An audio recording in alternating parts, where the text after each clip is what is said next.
네, 97회 전산세무 2급 이론 문제 풀이를 하도록 하겠습니다. 1번 문제부터 풀이를 하겠습니다. 네, 1번. 다음 중 매출 채권의 대손 충당금을 과소 설정한 것이 재무제표에 미치는 영향으로서 옳지 않은 것은 무엇입니까? 라고 되어 있는데, 자, 이 참고 내용을 보도록 하겠습니다. 자, 쌤이 이렇게 분개를 하나 해놨는데요. 자, 여기 보시면 대손 충당금을 우리가 설정한다는 얘기는 12월 말 날에 차변에 대손상각비, 대변에 대손충당금 이렇게 분개한다는 얘기잖아요. 그쵸? 그럼 이렇게 분개하게 되는 건데 요 금액을 과소하게 계산한다는 얘기죠. 그러니까 요 금액이 실제 금액보다 좀 낮게 책정되었다 그 얘기죠. 그러면 어떤 일이 일어날까요? 당연히 대손상각비라고 하는 비용은 작게 잡히겠죠. 그쵸? 그럼 작게 잡히면은 비용이 작아진 만큼 당연히 이익은 과대하게 늘어나겠죠. 왜냐면은 비용이 작아지면은 이익이 늘어나니까. 그쵸? 그래서 당기순이익은 과대하게 계산될 거고, 당기순이익은 곧 이익잉여금이니까 이익잉여금도 당연히 과대하게 늘어날 거고, 자본도 과대하게 늘어나겠죠. 맞습니까? 뿐만 아니라 여기에 이제 대손상각비가 줄어들지만 충당금 설정액도 줄어들기 때문에 매출 채권이 만약에 고정이라면요, 여기에서 빼주는 대손 충당금의 설정액도 당연히 줄어들겠죠. 그러면은 이 매출 채권의 장부의 가액은 뭐다? 늘어나겠죠. 왜냐면은 우리가 돈 받을 게 이만큼 있는데 그 중에서 떼일 게 이만큼 있습니다라고 해가지고 얘를 빼주는 건데, 이 빼주는 금액이 작아지면은 아무래도 이 채권의 장부의 가액은 커질 거 아닙니까? 그쵸? 매출 채권의 장부가액은 채권의 금액에서 충당금을 빼는 거니까. 그쵸? 이게 커지겠죠. 그래서 자산의 금액도 이렇게 커질 수밖에 없다. 그 얘기예요. 이해할 수 있겠습니까? 자, 그러면 옳지 않은 것은 몇 번입니까? 1번. 자산이 과다하게 계상된다. 이걸 두고 한 말이에요. 그쵸? 그쵸? 매출 채권의 장부가액이 커진다는 거. 요걸 두고 하는 말이고요. 그 다음에 2번. 단기 순이익이 과다하게 계상된다. 당연한 거죠. 3번. 이익잉여금도 과다하게 계상된다. 맞는 거죠. 그럼 틀린 것은 몇 번? 4번이 되겠네요. 비용이 과다하게 계상되는 게 아니고 비용이 작아지는 거죠. 충당금을 과소하게 잡아버리면요, 충당금만 작아지는 게 아니고 대손상각비도 작아지기 때문에 비용은 과소하게 계상이 되는 겁니다. 아시겠죠? 그래서 틀린 것은 4번이 되겠습니다. 네, 다음은 2번 문제입니다. 다음 중 무형자산의 감가상각에 대한 설명으로 틀린 것은 무엇입니까? 자, 이거 1급에서도 공부했던 내용이죠. 자, 암기사항을 보겠습니다. 우리 무형자산은요, 감가상각 경우에 합리적인 방법을 선택할 수 없다면은 정액법 사용하고, 내용연수는 법에서 정한 경우를 제외하고는 몇 년? 20년 초과하죠. 그 다음에 잔존가치는 없는 것으로 한다. 기억나시죠? 자, 이 세 가지만 기억하면은 이 문제 푸는 데는 크게 어려울 거는 없을 것 같습니다. 자, 틀린 것은 몇 번? 네, 3번이 되겠습니다. 무형자산의 감가상각은요, 똑같습니다, 여러분. 유형이던 무형이던 자산을 취득한 시점이 아니고 언제부터? 사용 가능한 때부터 하는 거죠. 그쵸? 그러니까 우리가 이번 연도에 유형이나 무형자산을 취득했다고 해서 이번 연도부터 감가상각을 하는 게 아니고요. 만약 사용을 내년부터 한다면 내년부터 상각을 하는 것이 맞다 그 얘기예요. 그래서 취득이 아니라 사용 가능한 때부터 시작을 하는 겁니다. 자, 1번에 잔존가치는 없는 것으로 한다. 2번에 내용연수는, 자, 이 내용연수가 있는데 이게 20년을 초과할 수가 없죠. 근데 이게 법에 정한 경우에는 20년을 초과할 수 있습니다. 아시겠습니까? 하지만 법적 내용연수와 경제적 내용연수 중 뭐한다? 짧은 것을 사용을 해야 됩니다. 무형자산은 눈에 안 보이기 때문에 가급적이면은 빨리 장부에서 제거하기를 바라는 거예요. 그렇기 때문에 법적 내용연수가 있고 경제적 내용연수가 있을 때 어떻게 한다? 그렇죠. 그때는 무조건 둘 중에 하나, 짧은 것으로 생각을 하라 그런 얘기예요. 그만큼 장부에서 빨리 제거하고 싶다 그런 얘기예요. 그 다음 4번. 무형자산의 상각기간은 일반적으로 20년을 초과할 수가 없습니다. 맞는 말이죠. 자, 아무튼 정답은 3번입니다. 그쵸?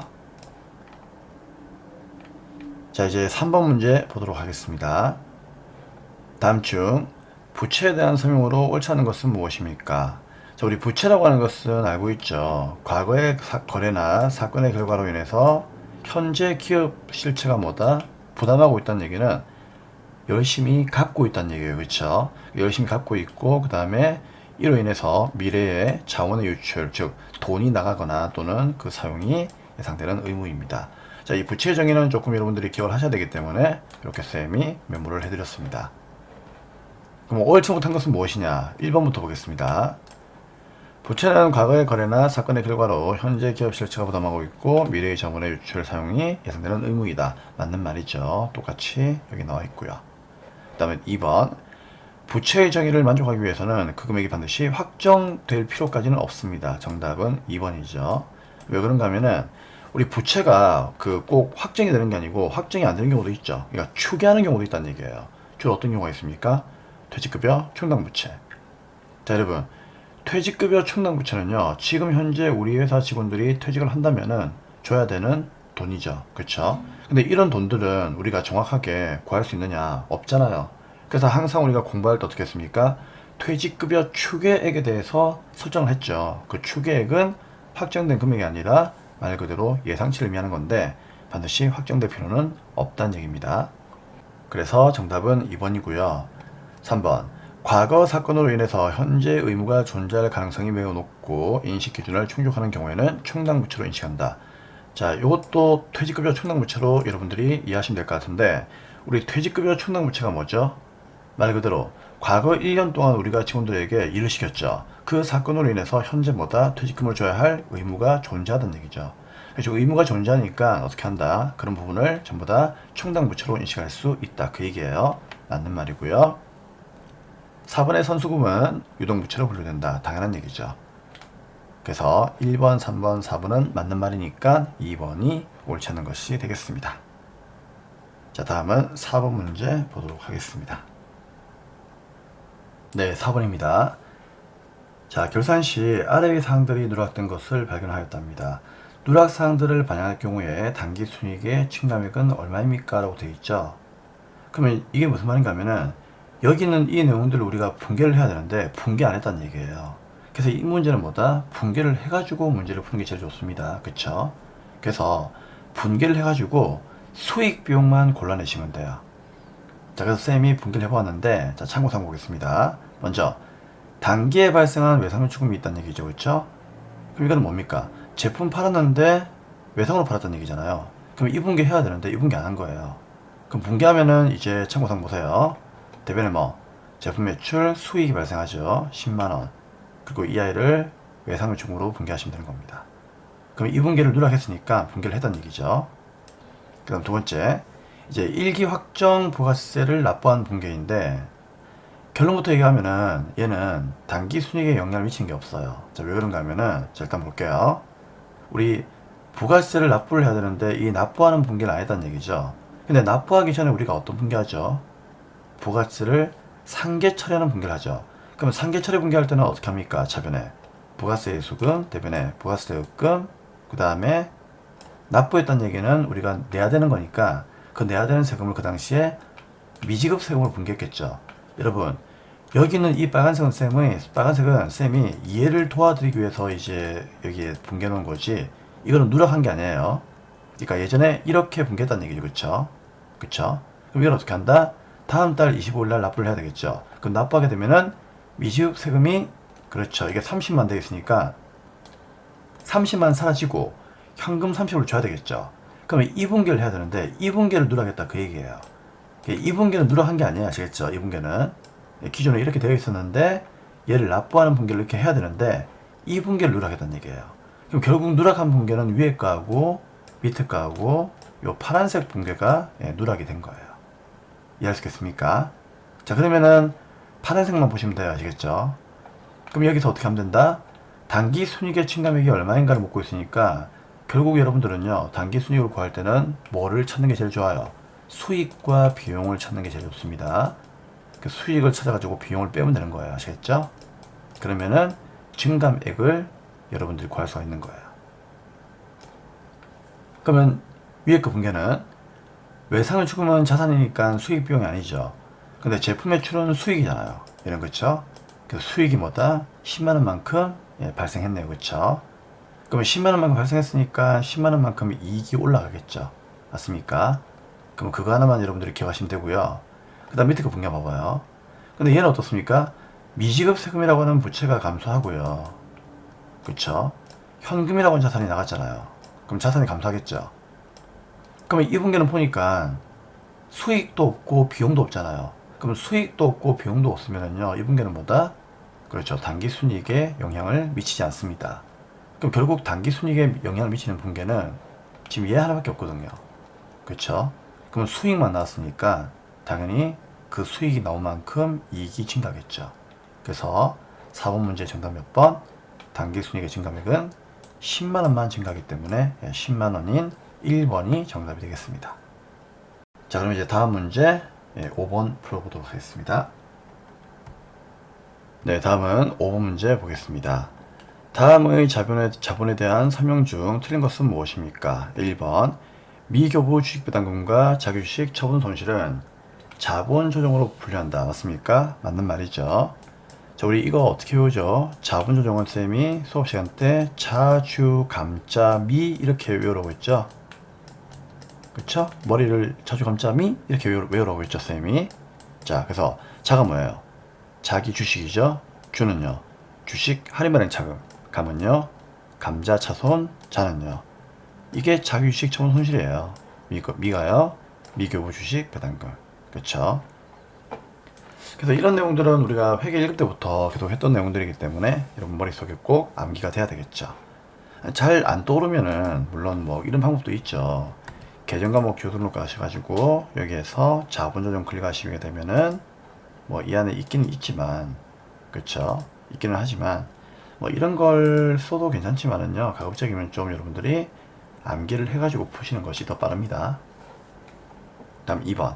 그럼 1번은 맞고, 유산감자. 유산감자가 뭐예요? 우리가 이제 감자를 하게 되면은 차별은 뭐다?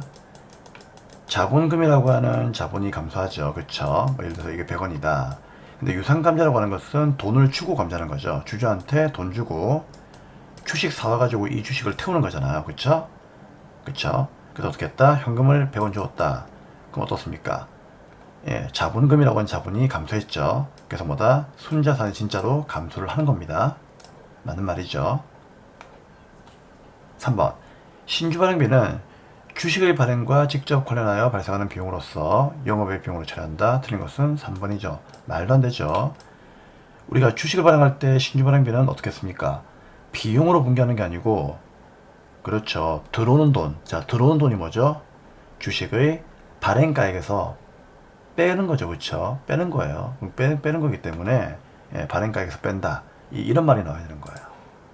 물론 지금 답지에는요 이렇게 나와 있죠. 뭐 주식 발행 초과금에서 차감하거나 주식 할인 발행 차감해서 가산된다. 뭐 이 말도 맞는 말이죠. 근데 신주 발행비는 일단 뭐다? 발행가액에서 빼면 돼요. 발행가액에서 빼면은 그만큼 들어온 돈이 작기 때문에 자본거래 이익인 초과금은 어떻습니까? 그렇죠. 내려가죠. 내려가니까 차감이 되는 거고요.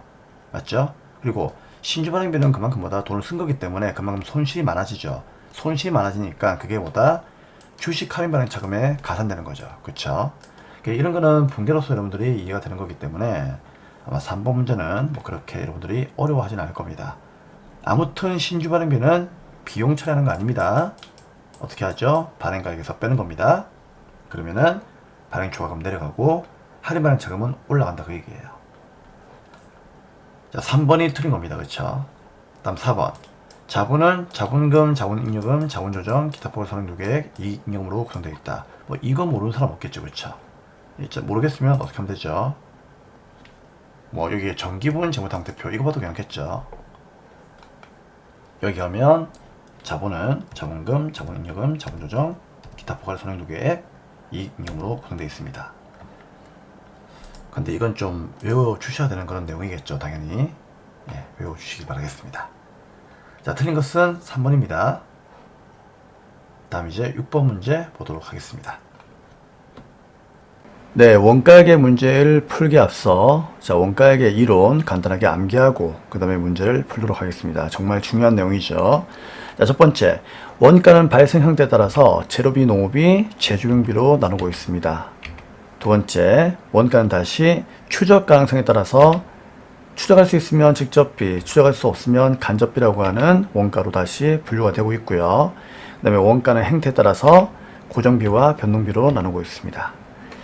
다음 이제 기초원가에 대해서 물어보는 문제가 많이 나오는데, 자, 기초원가는 두 가지가 있죠. 직접 재료비하고 직접 노후비, 이렇게 암기하시면 되고, 그 다음에 가공원가에 대해서도 물어보는데, 가공원가란 직접 재료비를 제외한 나머지 원가죠. 그러니까 직접 재료비를 제품으로 가공시켜주는 원가를 가공원가라고 해요.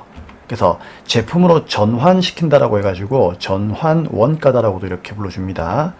그래서 이 전환원가는 결국은 직접 재료비를 제외한 나머지 원가니까, 원가에서 직접 재료비를 빼면은요, 남는 거는 직접 노후비, 그 다음에 제조간접비가 있기 때문에 직접 노후비 플러스 제조간접비, 이렇게 기억을 하시면 되겠습니다. 그리고 문제에서는 기초원가와 가공원가 둘 다 속하는 것은 무엇인가를 물어보는 문제가 가끔씩 나오는데, 그때는 직접 노후비가 있다 라고 이야기를 하시면 되겠습니다. 자, 그다음에 이제 의사결정을 할 때 이제 매물원가하고 기여원가에 대해서 개념을 물어보는데, 자, 매물원가는 의사결정에 전혀 영향을 주지 않는 원가죠. 꼭 기억하셔야 됩니다.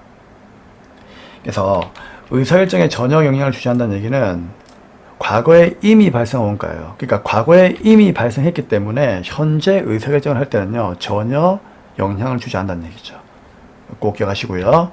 그 다음에 기여원가는 최선의 선택을 위해서 포기한 다른 원가 중에서 가치가 가장 높은 원가를 의미합니다. 그렇죠? 그 다음에 마지막으로 고정비와 변동비에 대해서 이제 요 두 가지의 그래프의 모양을 물어보는데, 먼저 변동비부터 보겠습니다.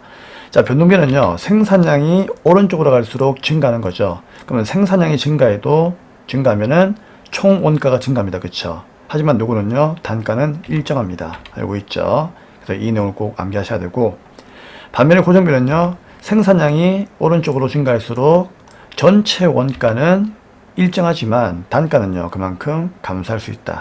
기억나시죠? 같이 암기를 하셔야 됩니다. 그럼 거꾸로 갔을 때도 물어볼 수 있기 때문에, 자, 거꾸로 갔을 때는 어떻게 되겠습니까? 변동비는 생산량 감소하면은 총원가도 감소하고, 그렇죠? 하지만 단가는 그대로 일정합니다. 근데 고정비는 어떻습니까? 생산량 감소해도 총원가는 일정하지만 단가는 오히려 증가할 수가 있다, 그 얘기예요. 그쵸? 그래서 거꾸로 갈 수도 있는 거기 때문에 이렇게 두 가지를 양방향으로 언제라도 물어볼 수 있으니까 꼭 암기를 해 주셔야 되겠습니다. 자, 그럼 이제 원가액의 문제 풀이하도록 하겠습니다. 네, 6번 문제 풀어보도록 하겠습니다. 다음 중 제조간접비의 배후 차이 조정 방법에 해당하지 않는 것은 무엇입니까? 자, 우리가 정상 원가 계산에서 예정 배분을 하고 그 다음에 실제 배분을 하잖아요. 그쵸? 그래서 정상 원가 계산에서 예정 배분가 실제 배분보다 크거나 작으면은 그 차이를 배분 차이라고 하죠. 그러면 이 배분 차이는 어떻게 한다? 원가에서 더하거나 빼면 되는 건데, 그걸 우리가 배분 차이를 조정하는 방법이다라고 이야기를 했습니다. 그쵸? 그래서 이걸 조정하는 방법에는 세 가지를 아시면 됩니다. 비례배분법, 매출원가 조정법, 영업의 손익법이 있습니다. 그래서 이 세 가지에 대해서 암기를 꼭 하셔야 되겠죠. 그러면 정답은 몇 번입니까? 2번이 되겠죠. 직접 배분법, 이런 거는요, 어디에서? 부문별 원가 계산에서 하는 거죠. 직접 배분법, 단계 배분법, 그 다음에 상호 배분법. 그래서 2번이 해당하지 않는 것입니다. 네, 다음은 7번 문제를 보도록 하겠습니다. 자, 7번 문제 별표. 자, 이 문제가 조금 이제 복잡한 문제이죠. 자, 그림 보면서 설명을 좀 해드릴게요. 우선 다른 건 일단 제끼고요. 이 문제가 어떤 문제인가 하면은 그 대량 생산을 하는 종합원가 계산에 대한 문제인데, 그 종합원가 계산 하에서 기말정품 원가가 얼마이냐, 이걸 구하라는 문제예요. 그쵸? 그럼 우리가 일반적으로 알고 있는 내용은 이거잖아요. 기말정품은 그냥 정품에서 기초와 단기총액 정품가 더해가지고 이거를 빼면 되는 거 아닙니까? 그렇게 이제 많이 물어보시는데, 이 문제는 그 문제가 아니에요. 이 문제는 어떤 문제인가 하면은, 우리 종합원가 계산은 일단 원가를 계산할 때 모든 원가를 뭐와 뭐로 나누죠? 재료비하고 가공비로 나누잖아요. 그쵸? 그래서 이 문제는요, 기초정품, 단기총액 재료원가, 기말정품이 일단 제로비와 가공비로 나온다는 것을 먼저 아셔야 됩니다. 그렇죠? 아셔야 되고, 그 다음에 여기에서 이걸 더해가지고 이걸 빼가지고 구하는 문제가 아니에요. 그냥 이 기마제용품에서 제로비, 자, 제로비를 쌤이 제라고 할게요. 가공비를 가라고 하겠습니다. 그러면 이 기마제용품에서 제로비와 가공비 있죠? 이 두 개를 각각 구해가지고 이걸 더해야만 답이 나오는 문제입니다. 이해할 수 있겠습니까? 근데 왜 얘들은 제로비하고 가공비를 각각 따로따로 구해야 될까요? 알고 있죠? 왜? 종합원가 계산에서 제로비와 가공비는 투입되는 시점이 같으면 문제가 없는데 서로 다르게 되면요 각각 따로따로 구해야 돼요. 예를 들어서 제로비 같은 경우에는 주로 뭐다? 착수 시점에서 많이 투입되죠. 근데 가공비는 어때요? 가공비는 무조건 진행이잖아요. 그쵸? 그래서 착수와 진행이 다르다면 얘 둘이는 따로따로 구해가지고 얘를 더해야 됩니다. 그래서 결론적으로 이 문제는 뭐다? 기마제용품의 제로비하고 가공비를 따로따로 구해서 더해야 되는 문제인데, 이 제로비는 이 제로비만의 뭡니까? 기마제용품의 수량을 구해가지고 걔를 어떻게 한다? 그렇죠. 제품 단가에다가 곱하면 되는 거고요. 가공비는 뭐다? 가공비만의 뭡니까? 그 수량을 구해가지고 걔를 제품 단가에다가 곱하면 되는 거예요. 이해할 수 있겠죠? 그래서 이 문제가 조금 복잡해요. 그래서 첫 번째 뭐다? 얘는 먼저 완성품 환산량부터 구하셔야 됩니다. 왜 그런가 하면요, 완성품 환산량을 제로비 가공비로 따로따로 구해가지고 걔를 구해야만 그 환산량을 가지고 어떻게 한다? 제로비 가공비의 단가를 또 구할 수가 있고, 그 단가를 제로비하고 가공비의 수량에 곱하면은 이 금액 두 개가 나온다는 얘기죠. 맞죠? 그래서 어떻게 하자? 완성품 환산량 먼저 구하도록 하겠습니다. 자, 그러면 일단 따라 모으세요.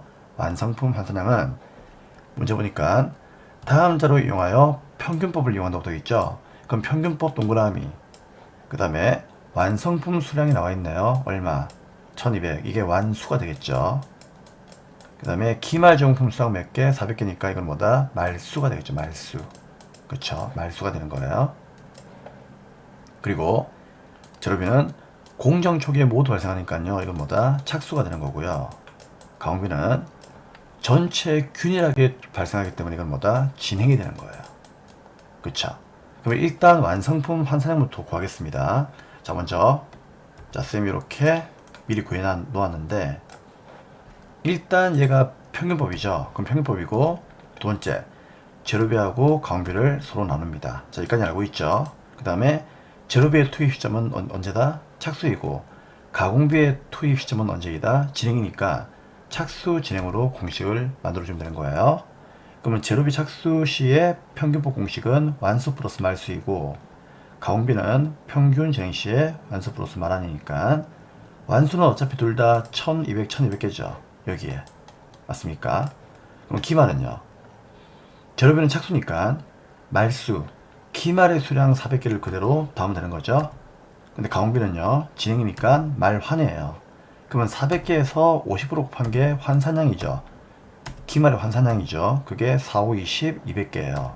그러면 제로비하고 가공비의, 그렇죠, 완성품 환산량이 구해지는 거죠. 그러면 평균법 하에 제로비의 완성품 환산량은 몇 개가 된다? 1200, 400, 1600개가 되는 거고요. 가공비는 진행시니까 1200, 200, 1400개가 되는 겁니다. 그러면 이 두 개가 제로비와 가공비의 각각 완성품 환산량이 되는 거죠. 그쵸?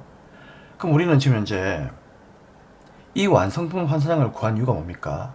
결국은 기말제용품 원가를 구하기 위해서 구한 거예요. 왜냐면은 이 기말제용품은 어떻게 구할 수 있는 거죠? 지금 이 상황에서는요, 기말제용품이 뭐다? 제로비하고 가공비의 수량에서, 그쵸? 제로비하고 가공비의 그 투입 시점이 각각 다르기 때문에 이걸 따로따로 구해야 돼요. 그래서 따로따로 뭐다? 수량에서 곱하기 뭐 한다? 제로비와 가공비의 한 개당 단가를 곱하면은 답이 나온단 말이에요.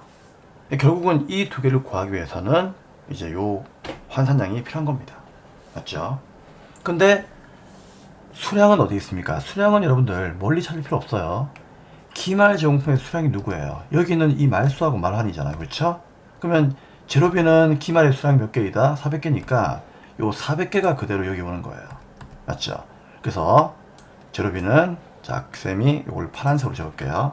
자, 400개가 되는 거고요. 맞죠? 그러면 가공비는 몇 개예요? 가공비는 지금 현재 진행시에 투입되고 있기 때문에 가공비의 환산량은 200개로 보는 겁니다. 말환이죠. 그래서 200개가 얘의 수량이 되는 거죠. 그럼 여기다가 이제 뭐만 곱하면은, 그렇죠, 재료비하고 가공비의 단가만 곱하면은 정답이 나옵니다. 아시겠습니까? 그러면 이 정확한 단가를 구해야 되는데, 이 정확한 단가는 당연히 어디에서? 여기에 있는 이 원가, 차변에 있는 원가, 기초용품의 재료비하고 단기총 재료원가의 재료비를 더한 다음에 이 금액을 어떻게 한다? 여기에 환산량으로 나누게 되면은 여기 단가 나오는 거예요. 그럼 가공비도 마찬가지죠. 여기 있는 가공비하고 여기 있는 가공비를 더해가지고, 맞죠? 1400을 나누면은요, 뭐가 나온다? 가공비의 정확한 한 개당 단가가 나오는 거예요. 그쵸? 근데 이제 문제는요, 왜 이 두 개를 더하느냐 그 얘기인데, 왜 두 개를 더하는 거죠?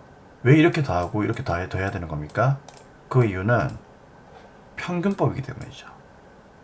평균법은 먼저 들어온 거하고 나중에 들어온 걸 어떻게 해요? 섞어버리기 때문에, 그쵸?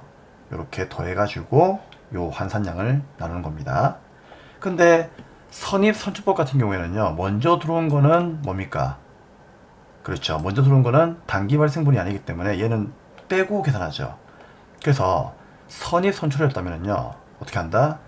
기초를 무시하고 단기의 재료비의 금액에서 환산량 구한 걸 나누면은 또 정확한 단가가 나올 수 있겠죠. 물론 그때 환산량은 이 공식이 아니라 선입선출법 공식으로 구해야 되는 겁니다. 자, 아무튼 지금 이 문제는 평균법이기 때문에, 자, 평균법에 의한 단가를 구해보도록 하겠습니다. 자, 그러면 기초정품의 재료비하고 가공비, 단기총 재원가의 재료비와 가공비가 필요한데, 자, 이 금액들이 어디에 있느냐? 여기에 있어요. 여기에. 그러면 기초의 재료비가 50만원이고 가공비가 30만원이니까, 그쵸? 여기에 얼마? 50만원이고 여기가 얼마? 30만원이다 그 얘기예요. 맞죠? 그럼 단기 총재원가도 어떻게 되는 겁니까? 재료비가 70만원, 가공비가 40만원이니까, 예, 여기에 단기 총재원가, 예, 여기에 재료비가 얼마? 예, 70만원이고 그 다음에 가공비는 얼마? 네, 40만원이다 그 얘기예요. 그쵸? 이렇게 금액을 여러분들이 꼭 자리를 잡아주셔야 됩니다. 그죠? 그러면은 재료비대로 50만원과 70만원 더해가지고 얼마? 이게 120만원이죠? 요 120만원에서 얼마를요? 재료비의 환산량 1600, 얘를 나누면은 여기에 단가가 나오는 거예요. 그쵸? 그러면은 계산기를 좀 잡아야 되는데, 자, 여기에 쌤이 계산기를 띄워놨죠? 자, 그럼 계산하겠습니다. 먼저 재료비의 단가부터 구해볼게요. 그럼 평균법이니까 먼저 들어온 거하고 나중에 들어온 걸 섞어야 되겠죠? 그래서 먼저 들어온 거에 재료비, 나중에 들어온 거에 재료비, 이 두 개의 원가가 얼마입니까? 50에 70이죠? 더해요. 얼마? 120이 되는 거죠? 그럼 여기에서 나누기 뭐 한다? 방금 우리가 구했던 재료비의 완성품 환산량, 이 1600개를 나눠버리면 재료비의 정확한 한 개당의 단가가 나오는 겁니다. 자, 그게 얼마예요? 750이죠. 결국 여기다 어떻게 한다? 곱하기 750을 하라 그 얘기예요. 어려운 거 아니죠? 그래서 여러분들 완성품 환산량 이걸 구하는 이유가 바로 이것 때문입니다. 정확한 단가를 구하려고. 그쵸? 곱하기 어떻게 한다? 네. 방금 얼마였죠? 네, 단가가 750이었죠? 750 하면은요, 기말제공품에 뭐가 나온다? 재료비의 금액이 나오는 겁니다. 아시겠죠? 자, 그거는 그러면 잠시 후 구하고요. 그럼 가공비는 어떻게 하면 되겠습니까? 그쵸? 평균법이니까 먼저 들어온 기초제공품의 가공비 30만원 하고 나중에 들어온 단기총 재원가의 가공비 40만원 더 해야 되겠죠. 그럼 다음에는 70만원 될 거 아니에요. 그럼 이 70만원에서 완성품 환산량 1400개 나누면은 뭐가 나온다? 그렇죠. 가공비의 정확한 한 개당의 단가 500이 나오는 거예요. 그쵸? 그러면 이 500을 가공비 200개다가 곱해주면 되는 거예요. 어때요? 괜찮죠? 그러면은 이거 계산해가지고요, 더하면은 정답이 나오는 겁니다. 간단합니까? 자, 그러면 한번 구해볼게요. 먼저 재료비부터 한번 보겠습니다. 자, 계산기 잡고 400개 곱하기 한 개당 750이니까 얼마? 30이 되겠죠. 그러면 기말제공품의 재료비는 30만원이 되는 거고요. 그 다음에 가공비는 200개 곱하기 500이죠. 500원이니까 250. 이거는 그냥 나오네요. 그렇죠? 그럼 250이니까 얼마? 갑자기 잠시만 산수가 안 돼요. 200개에서 500을 곱하면은 10만원이죠. 그쵸? 예, 100만원인지 10만원인지 좀 구분이 안 갔습니다. 미안합니다. 그럼 10만 되겠죠. 그럴 수 있겠죠. 그쵸? 네. 그러면은 40만원이 기마정품의 원가가 된다. 그 얘기예요. 그래서 정답은 몇 번? 1번이 정답이 되는 겁니다. 그래서 여러분들이 그 완성품 환산량 구하는 건 쌤하고 기본 강의 때 수업을 했기 때문에 이걸 구할 수 있다라고 쌤이 가정을 하고, 그쵸? 자, 이 문제를 풀이해드린 건데 전체적으로 한번 볼 수 있도록 합니다. 여기까지 7번 문제는 마감이 되었고요. 다음 8번 문제 가도록 하겠습니다. 네, 8번 문제 보겠습니다. 자, 8번 문제도 그림을 보도록 하겠습니다. 자, 일단 이 문제가 뭐 2021년도는 단기니까 뭐 이거는 그냥 필요 없고요. 자, 이렇게만 그냥 보시면 돼요. 자, 이번 연도에 사용한 원재료는 300인데 12월 말날 기말의 원재료 재고액은 2021년도 1월 1일 기초의 원재료 재고액보다, 그러니까 이번 연도 기말의 원재료가 이번 연도 초의 원재료보다 20만원이 더 많답니다. 그쵸? 자, 이때 원재료 매입액이 얼마입니까? 자, 이거 어떻게 해야 되죠? 원재료 계정을 그리면 됩니다. 그쵸? 자, 원재료는 재고자산이니까 자산한 자리가 차변이죠. 그래서 쌤이 차변을 뭐라고 했죠? 창고라고 생각하라고 했죠? 맞습니까? 그래서 이 원재료는 항상 어때요? 기초의 원재료에서 단기의 재료를 매입한 금액을 더해가지고 어떻게 한다? 기말 원재료 빼면은 재료비 나오죠? 결국 차변과 대변은 이렇게 합계가 일치하는 겁니다. 그쵸? 자, 이렇게 대차평균의 원리를 이용해가지고 문제를 풀는 얘기인데, 자, 지금 이 문제는 지금 무엇을 물어보고 있는가 하면요, 원재료 매입액, 얘가 얼마나 물어보고 있어요. 그럼 얘가 얼마인지를 알려면은 재료비에서 기말 원재료 더해가지고 기초 원재료 빼면 되는 겁니다. 그럼 얘가 나오겠죠. 근데 재료비가 있어요. 어디에? 여러분, 사용한 원재료, 이게 누구죠? 바로 재료비 아닙니까? 그쵸? 왜냐면은 이게 저번 연도에서 넘은 원재료고 이게 모자라니까 이만큼을 더 사온 거잖아요. 거기에서 사용해버리면 재료비가 되는 거고, 사용하고 남은 게 기말 원재료가 되는 거잖아요. 그러면 사용한 원재료가 300이니까 얘가 300이다 그 얘기예요. 그쵸? 그럼 우리는 기말 원재료 더해가지고 얘를 빼면 돼요. 근데 기말 원재료하고 기초 원재료가 금액이 안 나와 있죠. 맞죠? 어떻게만 나와 있습니까? 기말 원재료 재고액이 기초의 원재료보다 20만원이 더 많답니다. 이 말만 나와 있잖아. 그쵸? 그럼 이때는 어떻게 하면 된다? 이렇게 하면 돼요. 얘가 만약에 0원이라면 얘가 얘보다 20만원 많으니까 얘가 얼마이다? 20만원 된다. 그 얘기겠죠. 그쵸? 그럼 만약에 얘가요 100만원이라면 기말 원재료는 얼마일까? 120만원이겠죠. 맞죠? 그래서 이거는 이 숫자의 의미가 중요한 건 아니에요. 뭐가 중요한 거다? 이 숫자가 중요한 게 아니고 기말 원재료 재고액이 아무튼 뭐다? 아무튼 기초의 원재료보다 20만원 크다. 이게 더 중요한 거예요. 그쵸? 그래서 이렇게 문구가 나와버리면은 얘가 크니까 얘를 어떻게 한다? 그냥 0으로 놓아버리고요. 얘를 그냥 뭐다? 20만원으로 놓아버리면 됩니다. 그러면 답 나와요. 그러면 얼마입니까? 300에서 20 더해가지고 0 빼는 거니까 결국 320이죠. 정답은 몇 번? 3번이 되는 겁니다. 아니 쌤, 어떻게 그렇게 단정지을 수가 있어요? 아니 기초 원재료가 만약에 0원이 아니고 100만원일 수도 있는 거잖아요. 그쵸? 그럼 만약에 이게 100만원이라면은 얘는 얼마가 될까요? 그렇죠. 120만원이 되겠죠. 맞죠? 이해됩니까? 그러면 어떻게 하면 돼요? 요거 두 개는 없다고 치고 여기에서 이거 더해가지고 이걸 빼잖아요. 그래도 얼마? 320 나오는 거죠.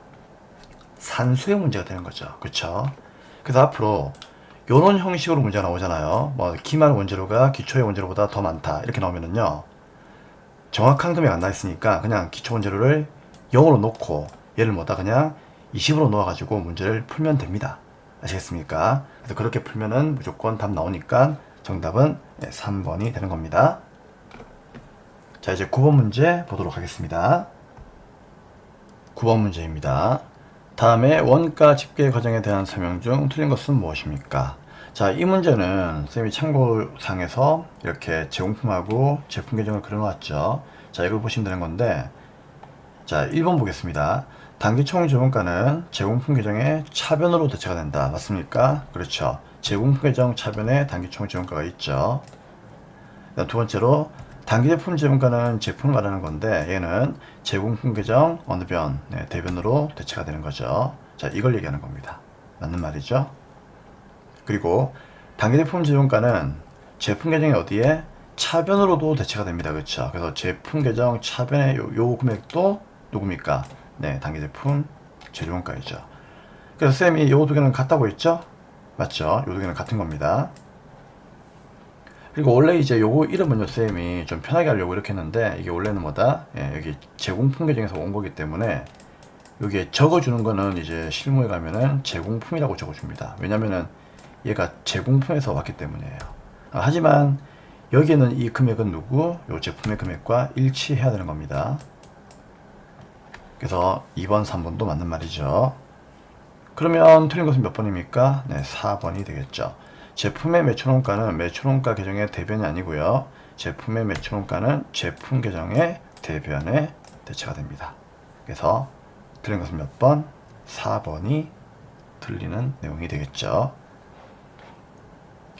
이게 만약에요, 매출원가 계정으로 가게 되면은요, 대변이 아니라 이제 차변으로 대체가 되는 겁니다. 왜 그런가 하면은, 이게 매출원가가 여기 있잖아요. 그렇죠?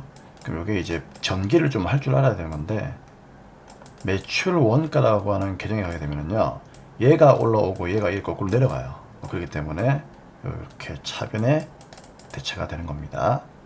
자, 그래서 4번이 정답이 되겠습니다. 자, 이제 10번 문제 보도록 하겠습니다. 다음은 10번 문제입니다.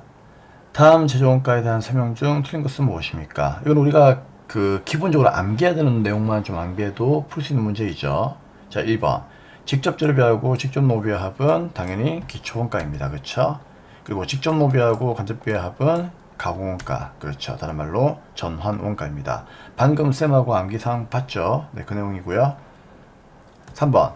제조원가는 당연하죠. 직접 재료비, 직접 노비, 제조원재비로 구분이 됩니다. 그러면 얘들이 다 맞기 때문에, 그쵸? 정답 몇 번? 네, 4번이 정답이 되겠죠. 생산 근로자의 식대는 당연히 뭐다? 예, 이거는 이제 제조원가가 맞아요. 공장에서 발생한 거니까, 그쵸?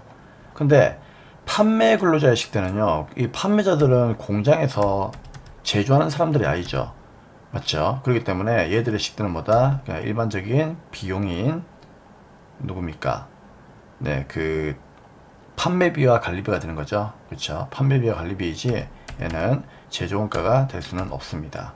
그래서 식대는 모두 제조원가가 아니고 판매 근로자의 식대는 판매비와 관리비가 되는 겁니다. 그렇죠? 그 판매비와 관리비를 다른 말로 비제조원가다라고 이렇게 불러주는 겁니다. 정답은 4번이 되겠네요. 네, 다음은 11번 문제입니다. 자, 11번 문제부터는 부가세, 소득세, 세무회계 이론 문제 나오고 있죠. 다음 중 부가세법상 재화 및 용역의 공급식에 대한 설명으로 옳지 않은 것은 무엇입니까? 1번 완성도 기준 지급 조건부 판매. 자, 완성도 기준 지급 조건부 판매는 우리 기억나시죠? 장중완계. 장이 뭐였습니까? 장기할부였죠. 자, 중은요. 이게 중간 지급 조건부였죠. 그 다음에 완이 있었는데 이 완이 누굽니까? 완성도 기준 지급 조건부 판매예요. 그쵸? 그 다음에 걔가 계속적 공급이었죠.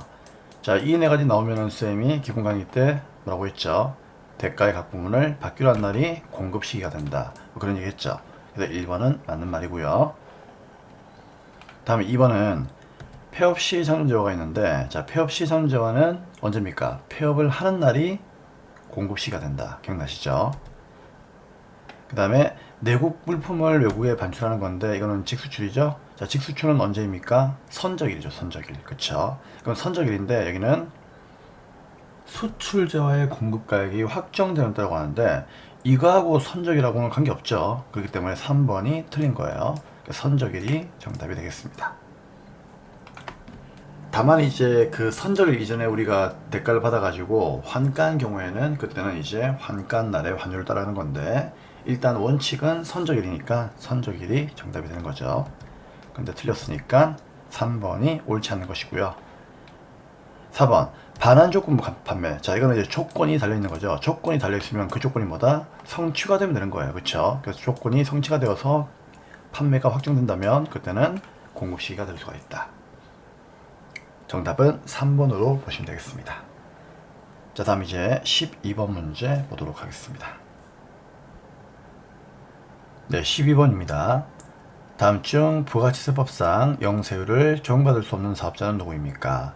1번 중개무역 방식의 수출업자, 2번 위탁 판매 수출의 수출업자, 3번 수출품 생산 후 외국으로 반출하는 사업자. 자, 아무튼 1, 2, 3번은요. 방식은 다르지만 전부 다 뭐다? 재화를 해외에다가 수출하는 거기 때문에 전부 다 0%의 세율이 적용이 되는 겁니다. 아시겠죠? 그래서 4번이 정답이 되는 겁니다. 자, 4번은요. 수출을 대행하는 수출업자인데 이거는 내가 수출한다는 게 아니고요. 예를 들어서 내가 수출업자가 맞긴 맞아요. 맞는데 내가 수출을 한 게 아니고 그냥 내가 알고 있는 사람이 하나 있는데 그 사람이 처음으로 수출을 하려고 해요. 근데 처음이다 보니까 이 사람이 수출을 못 하는 거야. 그럼 내가 어떻게 하죠? 가가지고 좀 도와준 거죠. 맞죠? 야, 수출은 이렇게 해야 된다. 도와줬는데 걔가 이제 감동을 받아가지고 나한테 어떻게 한다? 돈을 주는 거예요. 그 돈을 뭐라고 하죠? 수출 대행 수수료다라고 이렇게 불러주는 거예요. 그렇죠?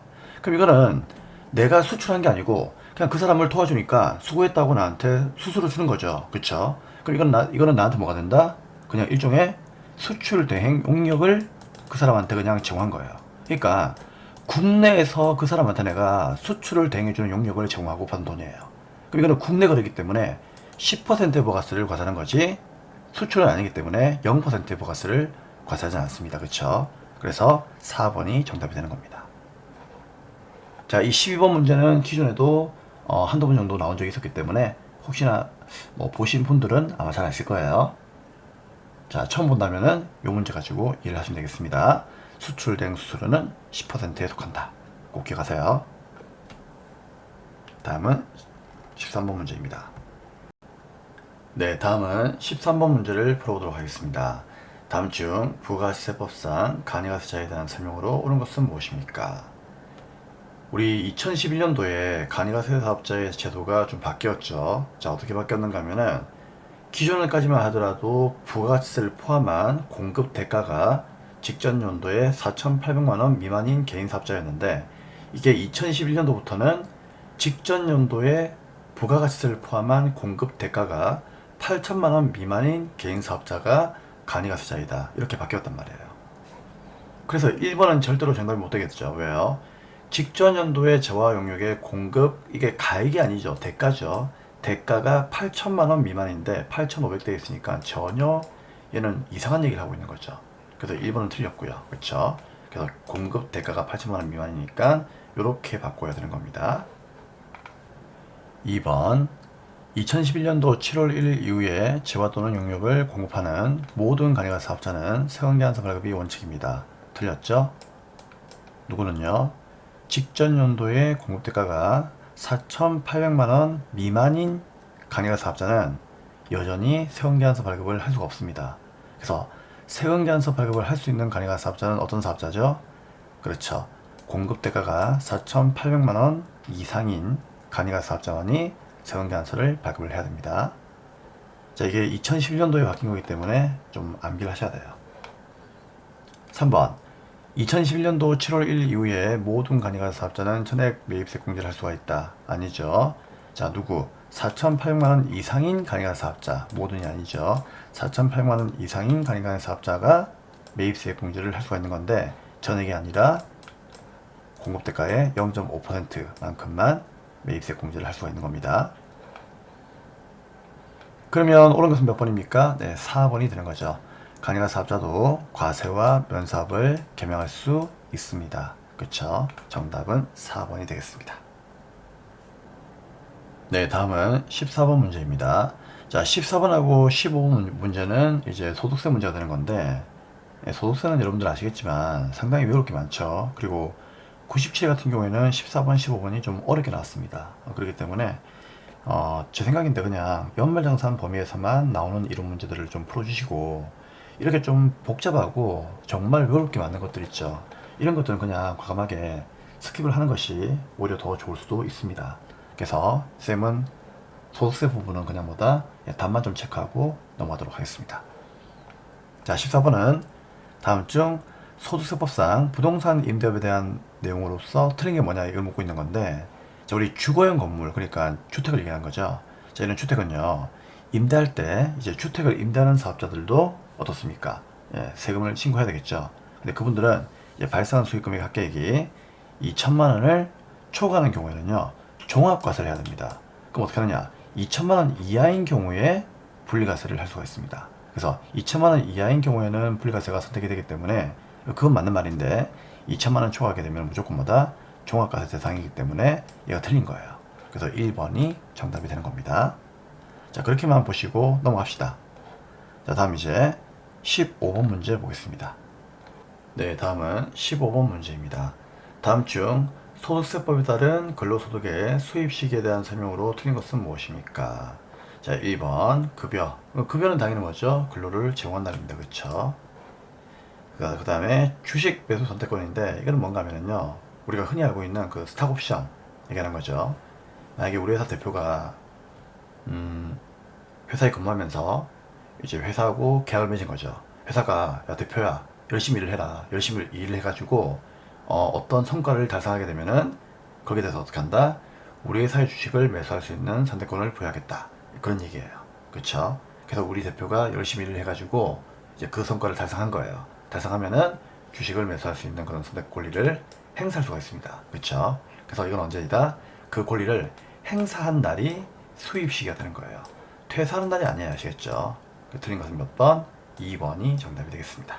자, 그렇게만 보시면 되겠습니다.